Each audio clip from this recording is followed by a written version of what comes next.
দিয়ে থাপ্পড় না দেওয়া লাগে। কেমন চলে এটা আমি তুই যদি না ছাড়তে পারো ওই সময় ঠিক আছে ঠিক আছে তারপর দেখ তোর কি হয়।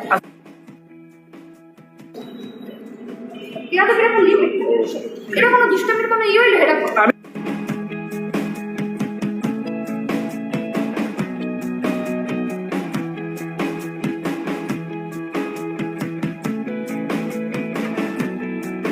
মা কেমন চলে নাকুল দরজার বামা দিয়ে থাপ্পড় না দেওয়া লাগে। কেমন চলে এটা আমি তুই যদি না ছাড়তে পারো ওই সময় ঠিক আছে ঠিক আছে তারপর দেখ তোর কি হয়। এটা তো একটা লিমিট, এটা কোনো দুষ্টামির কোনো ইয়ে হইলো এটা আমি